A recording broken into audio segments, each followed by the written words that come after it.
ọbara ọgaranya emegbu na nwa ogbenye ka anyị nọrọ ba mma. Eji na ọgaranya gị megbu nwa ogbenye ka nwa ogbenye nọrọ ba mma.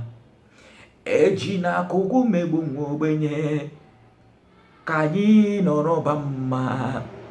Ịma na n'ụwa nke bịara ime ya, ịma na onwego onye nwere ụwa. Ịma na akụ nke ị na-eri n'ụwa akụ abụghị akụgo. Chetakwa na Solomon si ihe niile vanity upon vanity. Ụjọ ọgaranya emegbu nwa ogbenye. Cheta mgbe anyị ruru n'igwe, mgbe anyị ruru n'eluigwe, isi niile ga-abụ otu.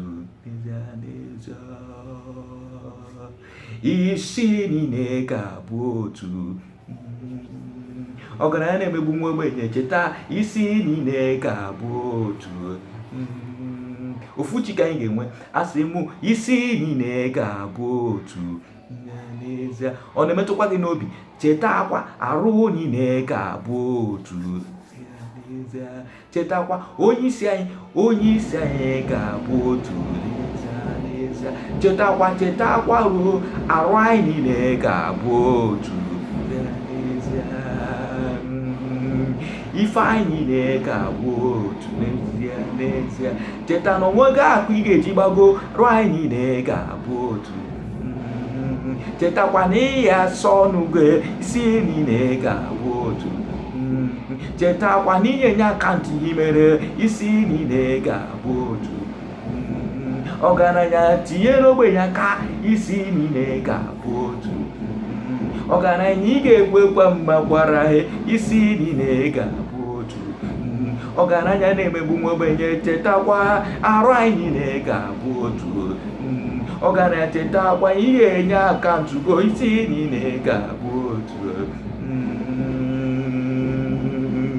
Isi niile ga-abụ otu.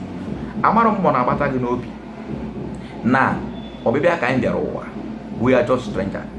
Na anyị nọcha anyị ama na ụmụ gị ndị nọrọ nweche experience ihe ndị anyị nwere, ha wee say vanity upon vanity. Solomon wụ a king of money and wisdom, ma amamihe ya niile mee ọkụ ya.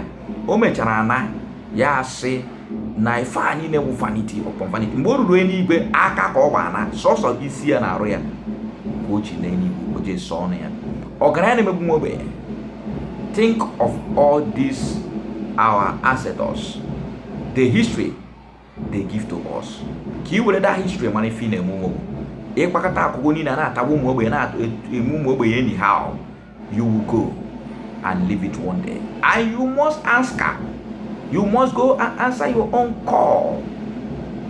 Geje sọ ọnụ gụ, iwe kọrọ onye nwa ihe ga-akụ ifija ka onye gị. O si gị were mee gị lekọta ndị mmadụ anya, ilekọtacha ha ịrapụ ya gbago, iwe sazie ya ihe iji abụọ ahụ na-eme. Ndị be anyị, let us be nice to people around you. Ndị ogbenye nọgụ na-arụ akụgụ anwa, ife niile anyị nwe ọlọcha gị ọla edogo, ife niile ahụ vanity upon vanity. Use it now and serve God. Help poor, help needy, help people around you, help anyone you think that you are better.